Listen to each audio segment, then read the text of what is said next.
Welcome back. Once again, it's dark outside. A little later in the day, I'd stopped and grabbed some black braided nylon hose for our feed line. I did swap out that piece of blue for a piece of black push lock and our returns -8 black push lock. Got our vent ran through a grommet and firewall here. And it comes up and it makes a 90. Just a smooth 90 over. Shouldn't ever get any kind of fuel spillage through this. It does run uphill slightly the whole way with a hard raise right here. Considering our vents up here in the front, and when we're accelerating, the fuel will be pushed back. So it should work pretty well. Other than that, that's just what I've gotten done since I've been home. A couple hours. I still got to put another fitting in the side of this regulator for our feed line. I do have it over there. Our $28 a piece eBay rear struts, which would be front struts for the Pontiac cane. Along with our cool $11 set of ceramic brake pads that are come from a wholesaler. Was probably bought in a lot. They were brand new in the plastic. I opened this one just to verify fitment. So I got those. Still haven't torn into the motor yet. I've just been kind of piddling with other things because I'm still waiting on a few little pieces to show up. They should be here tomorrow. So if I can get away from the shop a little earlier tomorrow, we may tear in that motor over there. Or I may tear into it here in just a few. I've not made my mind up. Like I said, on the wiring stuff on this car, I'm going to wait until I have it mostly assembled because I got to integrate the engine harness into it.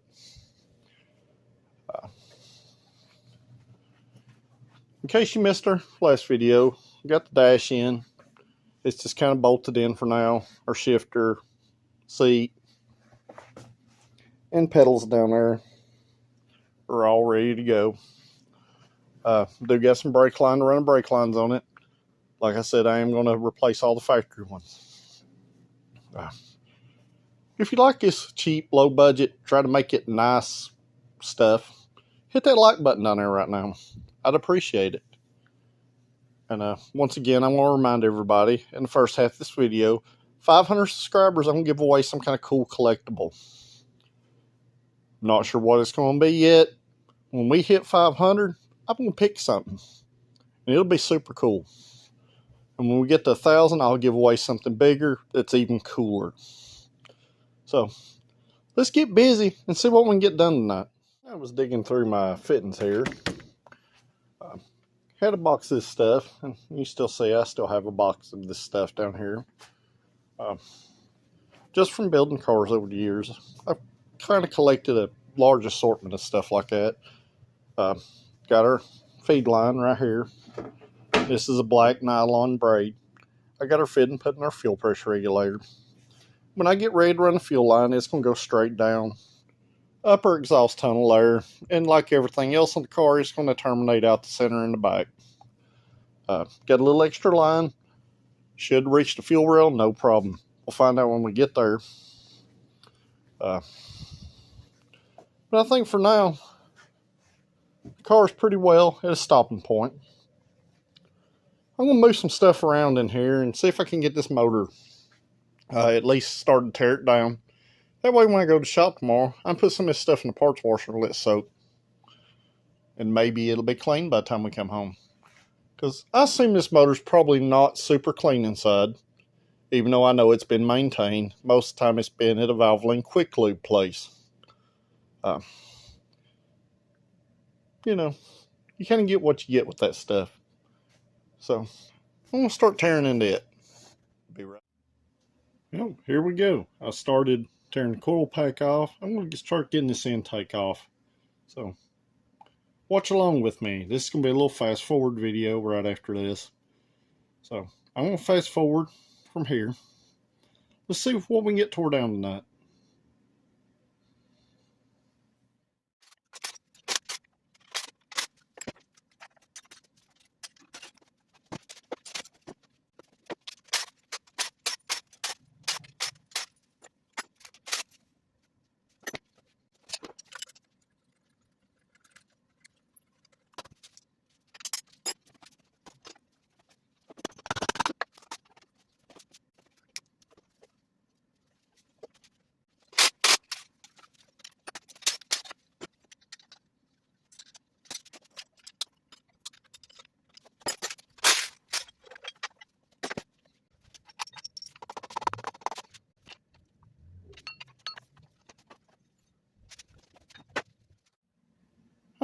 Alright, we've gotten pretty far tearing this down.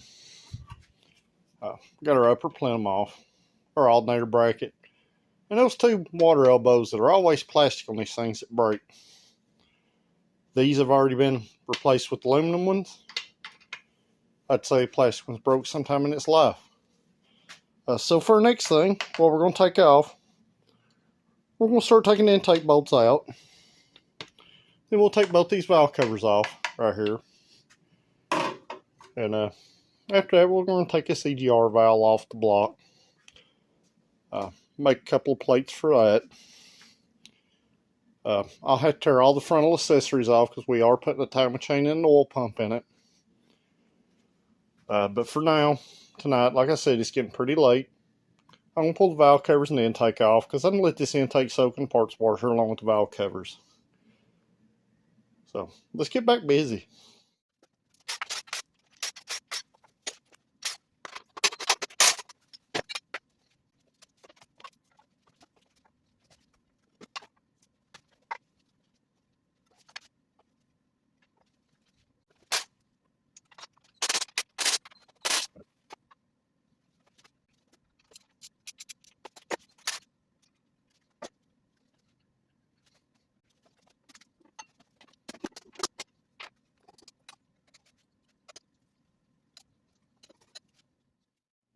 Alright, I'm back.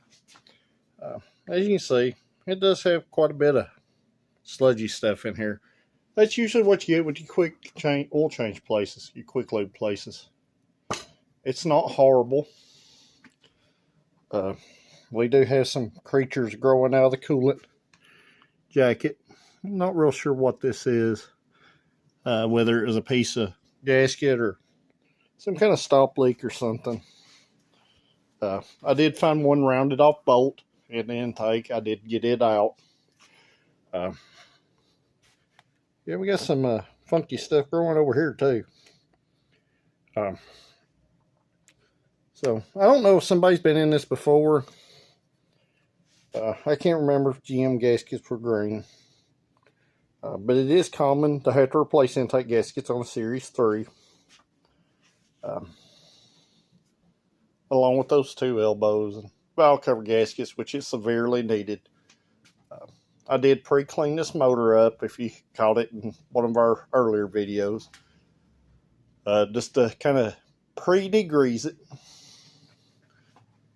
So I'm going to get this intake set on a towel here on the floor so it don't ooze whatever this crap is onto the floor. So I'll be back in just a few. And I got the intake. It's set over here on the floor. I pulled those crusty gaskets off by hand. As you can see in here, we do have a little sludgy stuff, but it's all soft. Okay? Not detrimentally bad. Got your balance shaft up here. But other than that, I mean, I expected a little sludge in this thing. Looks like this thing's got a super similar set of rocker arms to an LS on it. I wonder if I can use the LS 17s on these. I know you can swap the valve springs. Maybe something to look into. But I got new lifters for this. And I am going to go in here with some paint thinner and a paintbrush. And I'm going to scrub some of this sludgy stuff and rinse it to the pan. Same with the valve cover areas. After I get all the rocker arms and stuff off, I'll clean all the goopy off. I've done the best I could to flush these water jackets in this car when I pulled the motor out. Looks like we got some more of that weird slimy stuff. We don't have none of that over here in these ports. These are water jackets also. Don't know why I got such bad buildup in these two water jackets. Probably because it's on the back of the intake. But I'm going to clean that stuff out too. I'm going to keep tearing down here. Because like I said, I'm going to carry some of this stuff and put it in parts washer. I'm going to go ahead and start tearing this front accessory stuff off. And I may not video it because I'm kind of running low on data again. I bought an add-on pack, but my phone will only take so much without having to delete stuff. So I'll pop back in when I get this stuff tore down. And I'll be back, and I'm going to get back busy. And it was about this point I kind of got a little disheartened here. I really, really hope I can use LS rocker arms on this. When I pulled the push rods out, I don't know if you can really see on the camera here. Just let me get up something here. I don't know if you can see that, but every one of these push rods is wore like a football on the end. They're junk, which also means the rocker arms are junk. So that's kind of disheartening, especially considering I drove the car that this motor was in before I pulled it out. It had an intermittent lifter tick, which was why I was putting lifters in it. I already knew it had some sludge in it. What I didn't know was all 12 push rods and rocker arms were garbage. So I'm going to start looking for a good deal, I guess, on that stuff. Tomorrow when I go to the shop, I'll compare them with an LS rocker arm. Maybe I can use them because I have multiples of those. I do know these are a different ratio. So I'm going to get back to tearing stuff down because I don't need any more surprises at this point. We're just a few days before Christmas here at this point. So anything I order now is probably going to be the first of the year before I get it. We may have to go junkyard hunting for rocker arms and push rods. And I don't care to get used stuff as long as it's good. So let's get back busy. You always got to kind of keep your head up and anticipate surprises like this. Like I said, it kind of kicked my puppy there a little bit when I seen that the push rods were worn like that. I've seen that on LS's with low oil pressure or bad lifters. I did not expect 12 of them here.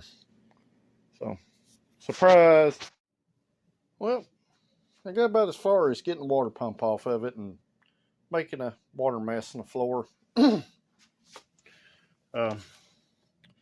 going to have to bring my other impact from the shop over here, get this crank bolt out. Then we can get the timing cover off. I have everything that's under here, so there should not be any surprises. Like I said, the push rods and the rocker arms kind of kicked me. It's like that some days. When you're trying to do stuff cheap on a budget, you know, you deal with dirty things and greasy things and surprises that kick you down like a puppy in the street. So I'm gonna call this video tonight. So make sure you like, share, and subscribe.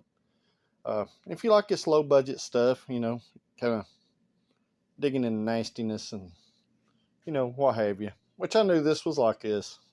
Just didn't know how bad or that the push rods and rocker arms were garbage.